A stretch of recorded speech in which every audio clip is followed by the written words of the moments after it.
Welcome, fellow home theater enthusiasts. I'm your host, Ryan, and this is the solo experience and offshoot of the AV experience. I'm early. I clicked that button before 8 a.m. Central. So instead of it being like the 8:25 or 9:25 experience like it was the last time, this is the 7:59:45 experience. Get with it. We're always on time here. We know what we're doing. We're punctual. We have a schedule. Not really. Man, what a past couple days. So we did a projector comparison last night at Jonathan Arkea's house, and that included the Epson 5040, the Epson LS 9000, the Epson LS 12,000, the JVC NZ 500, and the Epson QL 3000. The QL's an outlier. It's way more expensive. It doesn't fit into that realm, but it was there. Jonathan has so many projectors now, he might as well open a museum. So we did all of those projectors. I don't think I'm going to talk about them right now because we're going to talk about them on a separate stream with everybody that was there. I will tell you that and the Valerian was there. I forgot about the Valerian. The Valerian was there. And I will tell you that it went about as well as you would think it would. Don't think anything changed. The Valerian has gotten better. I'll give it that, but I won't go any further than that. So there'll be another stream probably tonight, maybe later this week. I would want to do it tonight. So hopefully we'll do another stream at 7 p.m. tonight, and we can talk about the projectors. Today's topic, when we get to it, is going to be about home theater remotes. Somebody posted a comment about a topic suggestion. So if you guys ever have topic suggestions, I would encourage you to drop them into chat. Not into chat here, but into the video comments. And they wanted to talk about remotes, specifically the home theater remote. But I thought it was a good topic to talk about remotes in general and how much they all suck.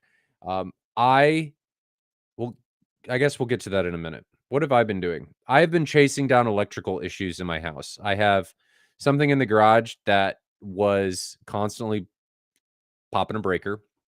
So I replaced the breaker with a 20 amp. Probably not the smartest thing, but the thing that's operating is rated for 15 amps. It's just when it immediately powers on, it has a tendency to sometimes pop this breaker.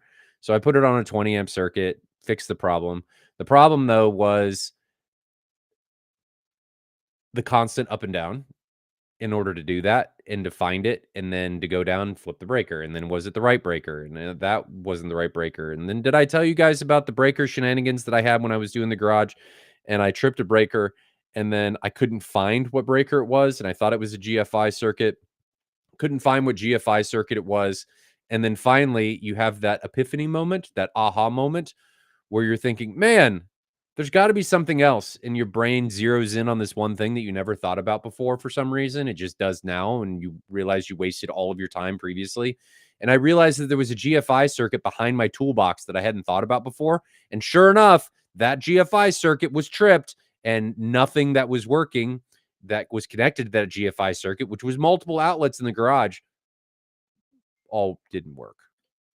So found that. Then I had this problem, which grand scheme of things isn't a big problem, but had to go up and down. And for anybody that doesn't know, my circuit breakers, the electrical panels for the house, are behind the theater, and you have to get under the stairs, which I'm 6'5". It's not great to get under the stairs. Then you have to lift out this 100-pound door and then go back there and then lift out another 100-pound door and then change your breaker or flip a breaker and then go out. And then we had to go all the way back upstairs and I had to climb out. And then I come back down because I couldn't, it was the wrong breaker, and flip that one and then find the breaker and then go down and then take the panel off and then put the new breaker in and then accidentally trip other breakers. Like when I was putting the panel on, it flipped a bunch of breakers over. It didn't, not an electrical problem. It just flip them, turn them off. So then I'm upstairs like, why don't the garage lights work? Why doesn't my alarm system work? Why doesn't this work? Why doesn't this work? I don't know how I survive. I actually tell my wife that if she wasn't here, I would be dead. And that's not me joking. I fully believe if I didn't have her, I'd be dead because I don't know how I do the things that I do. They get done, but sometimes like this breaker thing, I don't know what I'm doing. How do I do that? Breaker changeout was fine, but putting the panel back on and flipping 6 breakers, then not realizing and wondering, walking around in the garage like, "Oh, what's going on?" And not realizing that, and you go downstairs and there's 6 breakers that are flipped over. Idiot. Idiot. Sounds gremlins? I'm the gremlin. I don't have gremlins. It's me. Hey, it's me. I'm it. House is fine. It's this guy. I'm the problem. So I did that. Did I watch any other movies? I didn't finish. I started Hansel and Gretel. Like, just started. It's probably gonna suck. Like, just having watched it, it's probably gonna suck. No doubt. Pretty confident it's gonna be bad movie. But we'll see. Maybe I'll be surprised. I've never seen a Hansel and Gretel movie that's been really good. I don't know that I've actually ever seen a Hansel and Gretel movie, so I really can't say that, but well, maybe I'll be pleasantly surprised. So started that.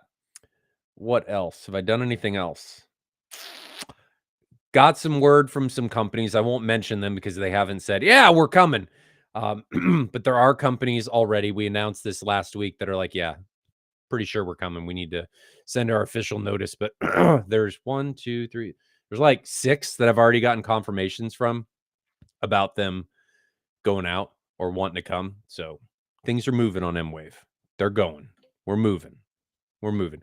Big Street Cinema, I don't know, man. It doesn't look pretty awesome. It looks pretty awesomely bad. But maybe I'll be surprised. Maybe. Doubtful. Doubtful. But maybe. Today's topic, home theater remotes. And if you guys have questions about home theater, drop them in chat. I will get to them after we get to the topic or maybe sometime in between. Home theater remotes in general. So Logitech dominated this scene for a long time. Obviously, there were other players that dominated before Logitech, but for a lot of our lifetimes, when we were getting in and building our own home theaters at the start, Logitech was the way to go. I remember when I worked at Best Buy, Logitech and their Harmony series was like, "Oh man, this thing's awesome. Oh, look how expensive it is." But it looked cool. I wanted one. Now trying to use them. So I've got a couple Harmony ones. I've got some other ones, which I guess I could sell if anybody has any interest in those. They're slow. Slow. They are not fast at all. So if anybody needs a Harmony one or one has interest in one, shoot me a message. I got a few. I think it's the Harmony one. Let me check. Hold on. Is it the Harmony one? Pretty sure it is. Logitech Harmony one. Yeah, it's the Harmony one. Harmony Ultimate one. That's what I have. I have a few of those with charging bases. And they're used. They're not new. They're used. So don't think you're scoring some new in box deal. But so slow. So slow. But I recognize people are dealing with that because most remotes suck. Like really bad. Thibault says, remote, I'm terrible at this. I'm always too lazy to program the remote control. No knowledge at all. It's not hard to program a remote control. It's just that most are really bad.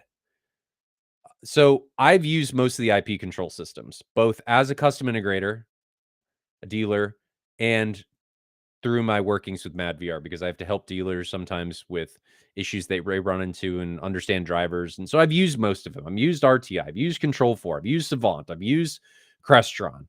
I've used Home Theater Remote. Not that it's an IP control system, but it kind of acts like one. I've used, there's some Pro. I've used URC. I've used all of these. Most of them suck. And they suck. A big part of why they suck is because they're old. A lot of them are just as old as the Logitech Harmony. A lot of them suck because you're locked into an ecosystem where only the dealer can do things, which I find ethically wrong. I don't like that. And I pride myself on doing things that I would want as a customer. And that is not something I would want.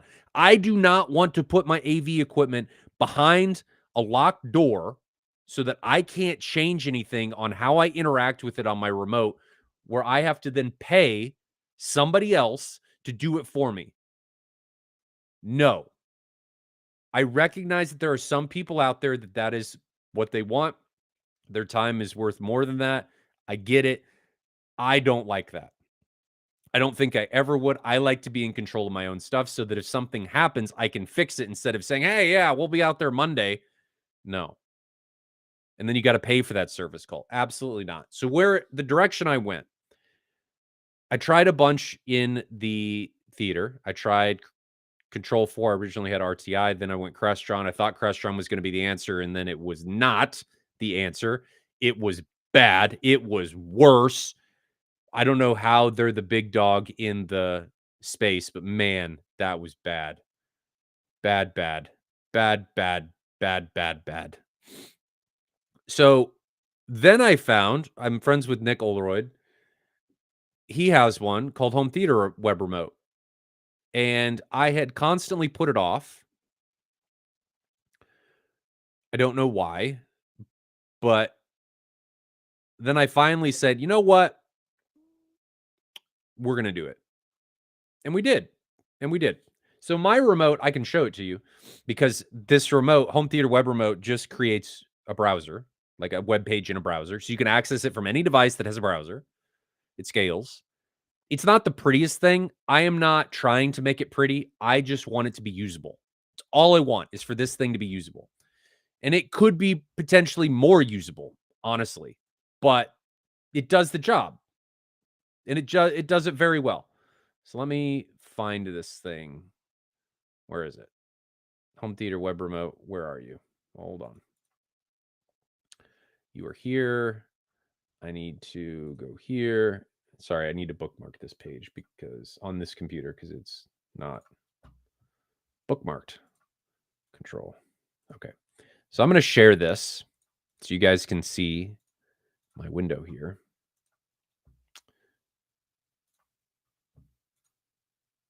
Share. Why did it do that? I don't want you to do that. Do this. There you go. Okay. So this is HT Web Remote, Home Theater Web Remote.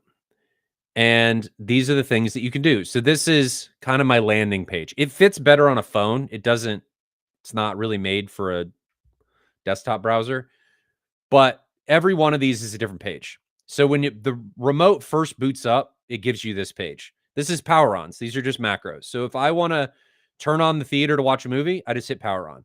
If I want to turn on the theater to listen to music, I hit power on music. And it sends a macro, configures the entire system to do that thing. And then if I want to turn it off, I hit power off and it turns the whole thing off. I've got Shelly relays involved. I've got Lutron lighting, Philips Hue lighting, a bunch of API stuff for tons of gear. If I had to turn this on manually, I don't even know how many remotes it would take, and I don't know how long it would take me to turn on, but this thing turns everything on. It's not the fastest thing to boot up. The whole theater takes a couple minutes to turn on. There's a lot of stuff going on.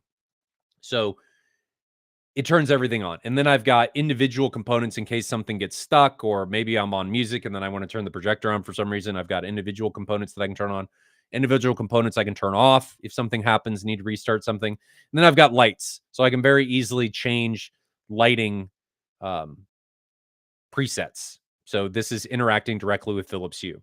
So then once I do something, I can then go over, if I wanted to, the other main tab that I use is audio. And this is things, and these interact directly with Trinov and Storm. They do them both at the same time. So if I send a volume up command, it volumes up the Storm and the Trinov. If I mute, it mutes both. If I volume down, it volumes down both. I don't usually use these. I use these. So I have presets. The theater starts at -45, and then I can increment up in 5 dB increments. So I can go to 40, I can go to 35, and then when it goes 25 in reference, it warns you. So it'll say, are you sure you want to do that? Because I don't want to accidentally hit it and it get really loud for somebody. So these have warnings that'll come up and say, hey, can you confirm this? Then you've got the plus and minuses on infrasonics and LFEs. And then these are the different presets. So I can change the preset pages. And then these buttons down here allow me to switch back and forth between the Storm and the Trinov using the switching system. And it does it instantaneously. So This system, super easy. And the nicest thing, I knew I did it right. I knew I designed this right, the remote right, when my wife goes down and does it by herself with no explanation. She controlled the theater. I didn't have to tell her anything. I didn't explain anything. I just said, remote's on the iPad. Turn on the iPad, remote will be right there. And she was good. She didn't have to ask any questions. She knew how to turn it off. That told me I did a good job. If my spouse and my son did the same thing, if they can use the theater for how complicated this thing is, and it is stupid complicated. Like there is all kinds of stuff going on in there. If they can do it, change the volume, turn things on, find content, turn the whole thing off without me interacting with them at all, I did it right. That easy. I mean, it wasn't easy to set up, but yeah, it works. So then you have the source pages. So if we come over to Kaleidoscape, this is interacting with Kaleidoscape. It confirms there's a confirmation switch. And I did that because I didn't want to be accidentally switching if I'm navigating. I didn't accidentally want to change to that particular source. And then if you're on this page, you have your volume commands, you have lighting. So you don't have to flip back and forth between different pages. And works fantastic.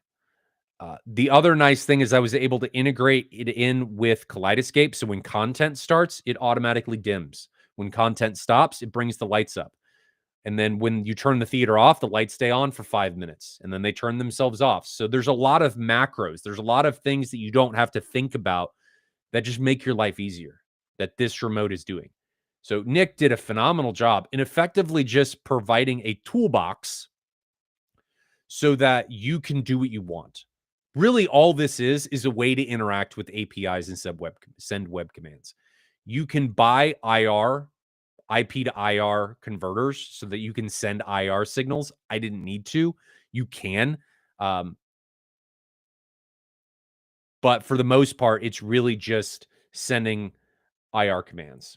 So if we go look at, let me see if I can show you this. I got to bring up my web server. No, I don't want this new version of newfangledness Windows. So let's bring this up.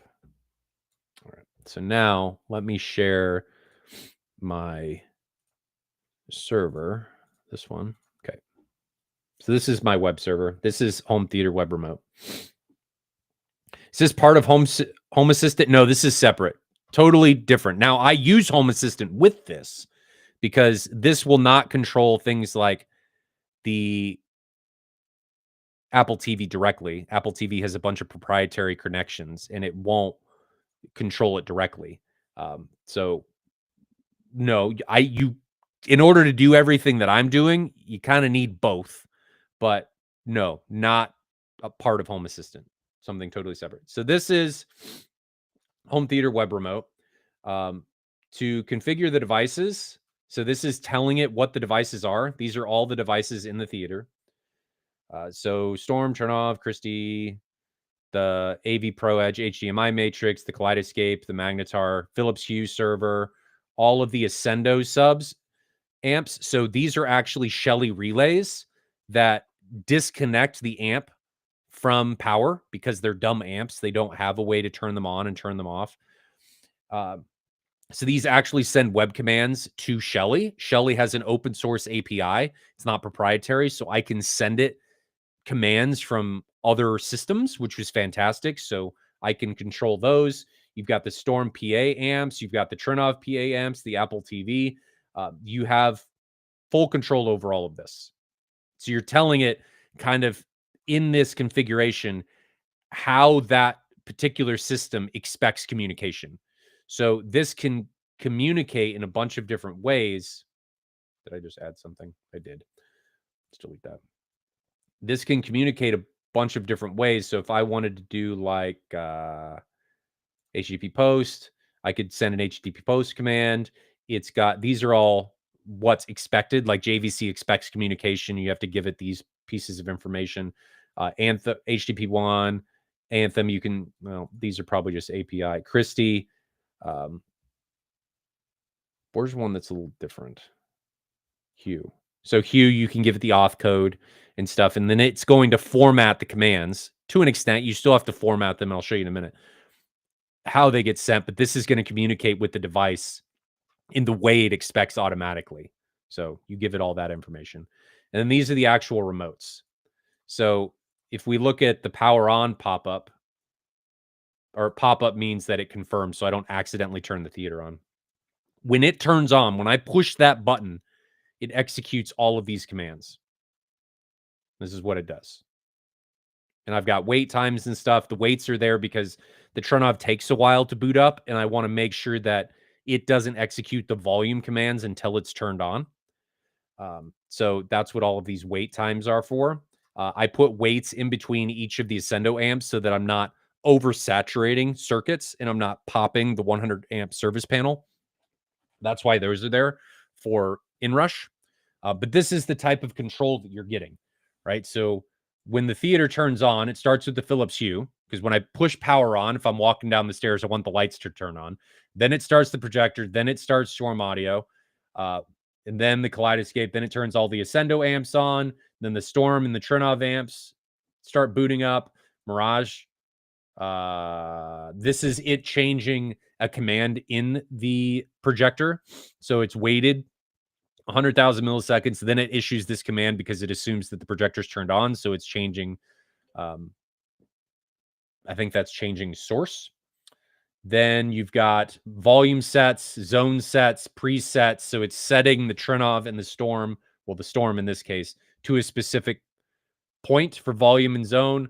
Then it's doing the HDMI matrixing and showing the correct sources, waits again, then starts the Trinov and sets its volume and loads a specific profile because that's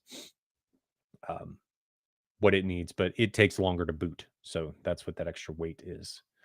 And then if you do the power off, this is the power off one. So it kind of does the opposite. It's not as complicated because you're just turning devices off, but you're just sending these API commands. So I'm sending over IP to the Christie this command. Christie gets that, initiates a power off cycle. Right? So this is a not as polished IP control system, but to me is way, way more flexible and capable. IP control systems, every one that I've done, I always find myself in, well, how do I do this? Like, how can I get around this? Because there's not a driver that exists for one. There's not a workaround native in that IP control system that exists. So how do I get around it? And in some cases, you don't, or you have to buy something else. You have to buy all the drivers for all the devices. This is free. Nick has done this for the industry for free. Now, you have to be your own IT person, and this needs to run on a server, but this could run potentially on a Raspberry Pi. It's running on a Windows server that I have that does a bunch of other stuff, but that's where it lives because I have that and it's always on. But this is big. And if you've got a phone, if you've got an iPad, if you've got a computer that you want to have live in there, an iPod Touch or something, that's all you need. I have an iPad mini that is probably 10 years old that sits in there and all it does is act as a remote. That's it. It works great.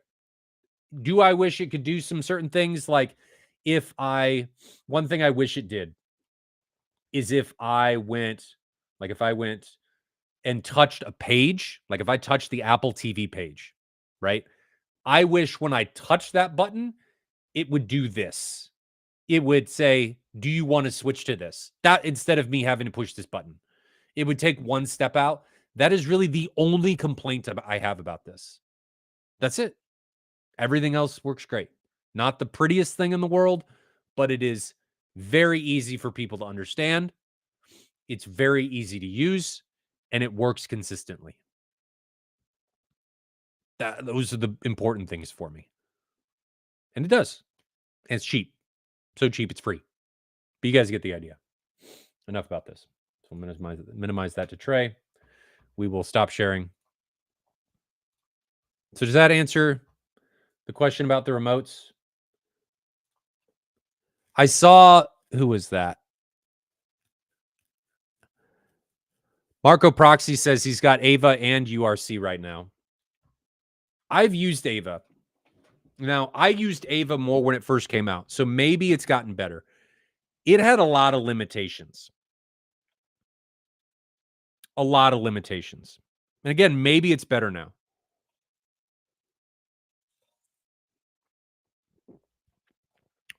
But for a theater like most theaters, Ava would probably be fine. For mine, I don't think it'll work because it doesn't give me enough granular control. Like, I don't think I can program turn off and storm at the same time. I don't think it'll work. I remember having Ava. I had Ava so early that there really weren't any IP drivers. Very few, if any. And you were reliant on IR for a lot of stuff. One of the other things I don't like about Ava is you can't use IR from the brain and from the remote at the same time. At least when I used it. Maybe they've changed that. And I do have an Ava remote upstairs, so maybe I need to try it again. But it wasn't very fleshed out. Okay, if it's gotten a lot better, maybe I'll try it because that would be good for upstairs. Ava's okay. All right. So if you guys think it's gotten better, I will go back to it and we can try it. Are they allowing now user programmability, or do you guys just have access from the people you bought it from? Or can you buy it direct now? Has that changed? I wouldn't think so. But if it's gotten better, I need to go back and look at it because I have one. It's upstairs in a drawer that I found a couple days ago. Need to try it. All right, you guys have convinced me. I need to try this again, so we'll do that. While I'm thinking about it, sorry, looking at my server. I need to make sure that everything turned on. Let's see, VirtualBox. Did this turn on? It did. Okay, so VirtualBox is running. Oh, Derek, you're a reseller? Okay. So you say it's gotten a lot better. That's good. Oh, it can be remotely That's good. That's nice. I'll have to give it another shot. Because if that works, I think that could be a good fit for a lot of people. Maybe. So I'll have to look into that. Good looking out. What else?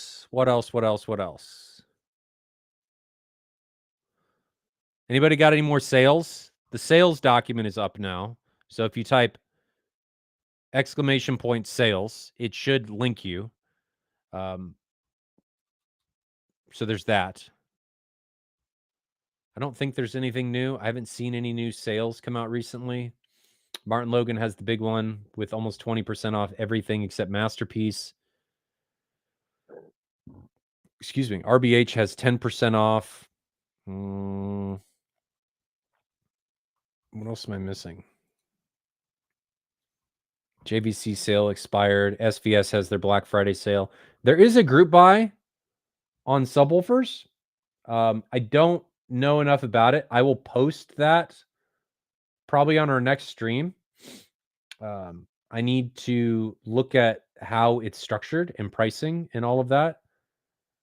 So need to look at that, but that is something that people may be interested in. I think so. Ava is not dispensable in Europe. What does dispensable mean? That word's too smart for me. I know I may be alone here. Does that mean you can't get it in Europe? Cameron's now using Ava. Okay. Well, Cameron doesn't put up no crap. So if it's working for Cameron, that's good. I'll have to try it. Be nice if you can program just API calls and tell it a button or something to do that. And maybe Ava would listen if I said that. Like, hey, do this. Give me this. That'd be nice. That would be nice.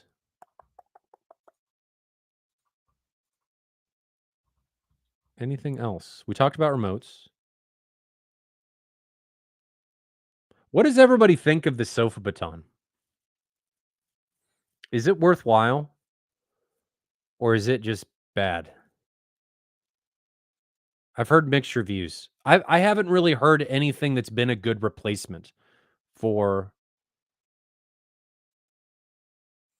I can't really say replacement for Logitech Harmony because Logitech Harmony frankly sucked. It was bad too. Um, so I don't like calling it a replacement, but is there any new good remote? Not Ava. Thibault says I was right on what that word meant. Okay. Still feel dumb. You Europeans make us Americans feel dumb.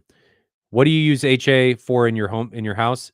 So Home Assistant is used only for passing commands from HT Web Remote to the Apple TV because the Apple TV is proprietary and HA has some stuff that allows me to communicate with it.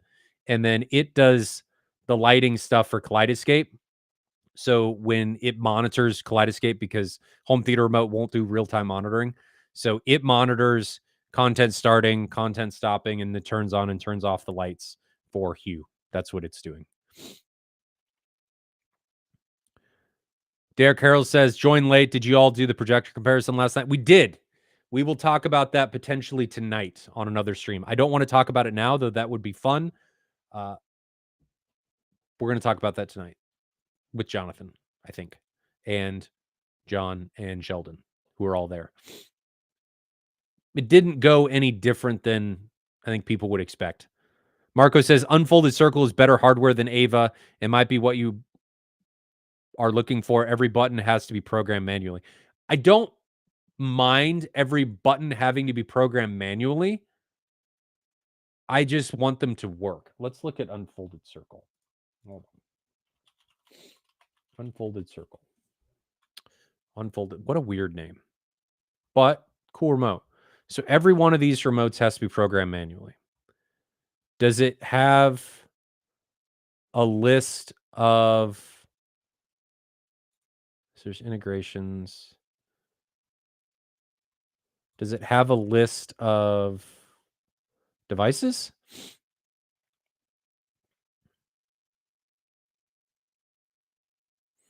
No, you didn't miss the stream. We were gonna do it, and then when the more we thought about it, the more political we thought it could become, because we didn't want to be talking about something and then people get upset about our opinions. Be like, oh, you're wrong. Oh, you're measuring. Oh, you're doing this. Oh, you're doing that.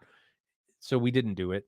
So we're just going to talk about our thoughts and still more than likely get ridiculed this evening for it.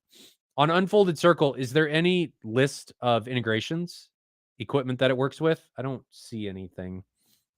And can I send it multiple commands using one button press? Like, could I turn on or run multiple AVRs and the volume button would send this command there and this command there? Can I do that?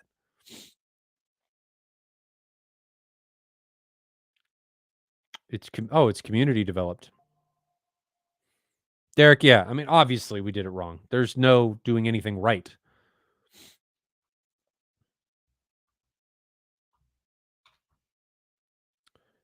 Where? Oh, supported devices. Okay, there's a link. Let's see. Do I have anything that's weird?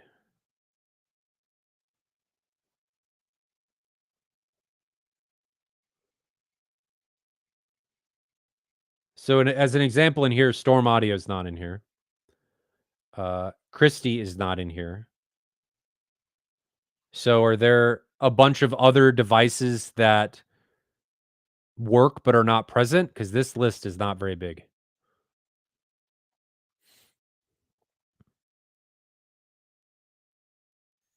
It's pretty short. Dreambox? No, I'm going to say it's not here. This is a pretty short list. So you're saying Ava's list is shorter than this? Concerning.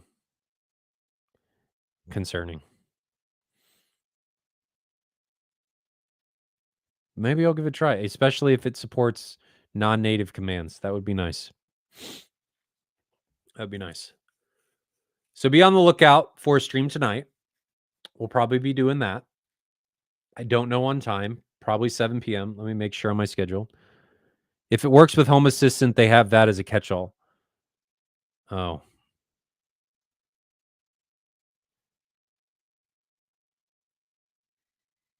So it can learn from other remotes, but my question is, can I bind more than one command to a button? That is one of the problems that I run into is I have to control multiple devices with one button press. Like if I'm raising the volume, I got to do it on the storm and the turn off. And the commands are different. Can you do that? Did they stop shipping? Why do all these companies have so many problems? Why? What is going on with them? Like they're having shipping problems. Ava was having shipping problems. Is it just because they're small? Boutique selling boutique products? I guess that makes sense. Home Assistant is a catch-all.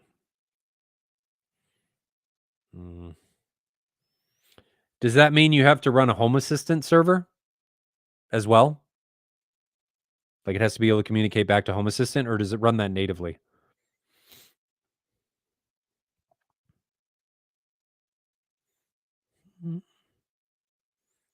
Is there anything else I'm doing in home theater?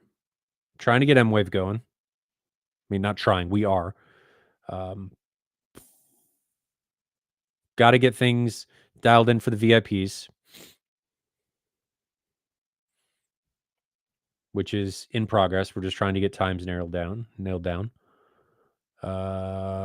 Continue on the vendors. So vendors are coming, getting ready to go. We'll announce officially as the official announcements come out. But doing anything else on my theater? Waiting on laser dimming, which was released for the Chrissy M4K, hasn't come out for the Griffin.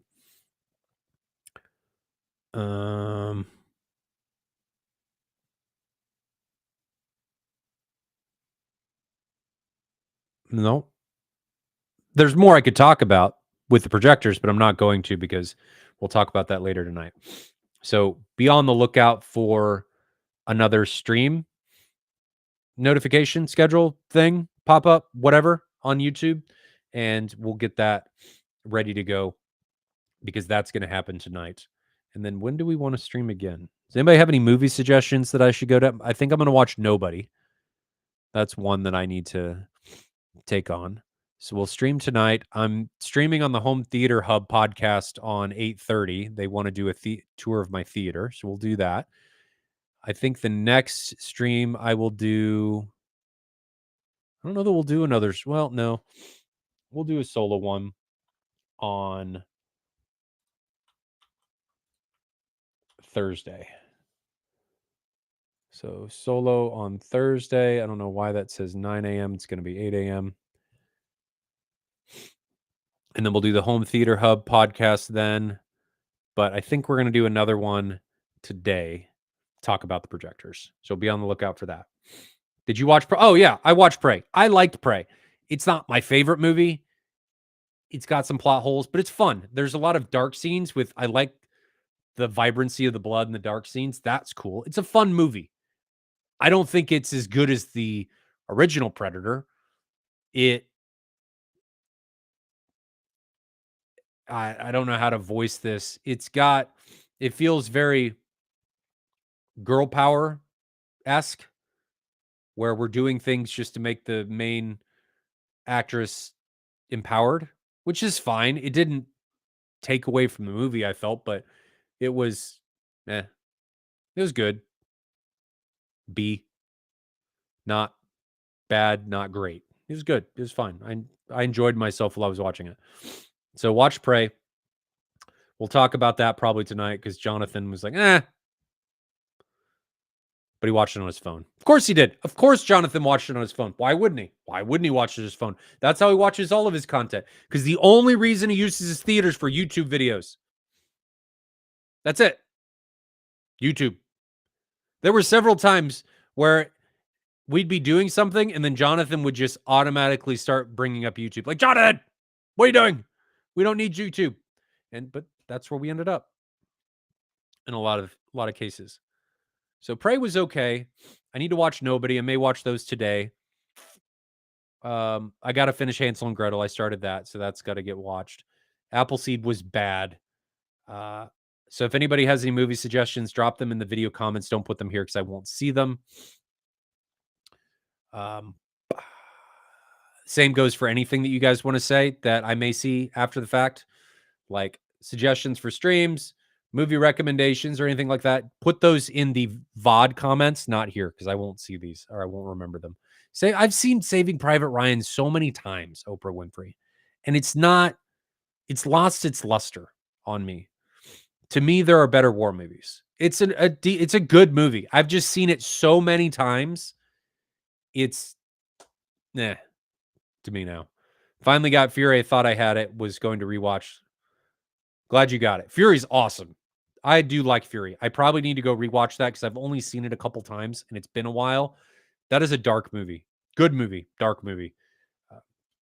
Great for demo. There's a lot of demos, but it is dark. So I don't know how I feel. I need to really consider it being in my demo reel because it is quite dark and it is quite anxiety driven for the tank destroyed part of it. So yeah, if you guys have any other suggestions, I'm open, but drop them in the VOD comments, not in here after this closes. So I think this is a good point to wrap it up. We've been streaming for about 40 minutes, which is about the average for these streams. We're going to try and stream tonight to talk about projectors. Reminder, we had the Epson 5040, the Valerian Pro 2, the Epson LS9000, the Epson LS12000, the JVC NZ500, and the QL3000. The QL3000 was kind of an outlier. It was there, so we looked at it, but it was primarily the first 5 that we really looked at. So be watching for that. Weapons. I have weapons. I need to watch it. That's going to happen. I forgot about that one. I will watch it sometime this week. Maybe I'll watch it today instead of Nobody. That may be a good one, Thibault. You say you keep bringing that up, so I'll have to look at that. I bought Cruel's Steelbook. Is Cruel good? What is Cruel? Never mind. Don't tell me. I don't want to know anything about it. I'll just see if I can get it and then buy it if you think it's worth it. Is it worth it? That's the question I should be asking. I have this freaking cold. Hopefully it goes away. But we'll wrap it up here. I got to go work in my garage for a little bit, and I got to take care of my nephew. If you guys have any suggestions for anything, drop them in the comments of this video, and we will go from there. Hopefully we'll see you tonight for the projector comparison recap, and the industry can get mad at us again for things that we say. Can you compare the QL7000 versus the M4K25? Marco, there is no comparison. The M4K will destroy the QL7000. It's double the contrast. It's almost double the brightness, depending on which one you're looking at. Sharper. There's no comparison. It is better in almost every way, except noise, because it's louder. And then when Vader comes around, it's over. So if you're looking at those projectors, no comparison. But they are. It better be no comparison because they're way more expensive. Way more expensive. So if you have more questions about those, Marco, shoot me a message. Marco Proxy. Shoot me a message because that's a big can of worms. And it's also lens dependent, room dependent, screen dependent, all that kind of stuff. But the Christie's, those projectors are fantastic. So anyway, guys, we're going to wrap it up. Be watching for that notification for another video tonight, and we will go from there. Enjoy your home theater journeys. Stay safe. See you later.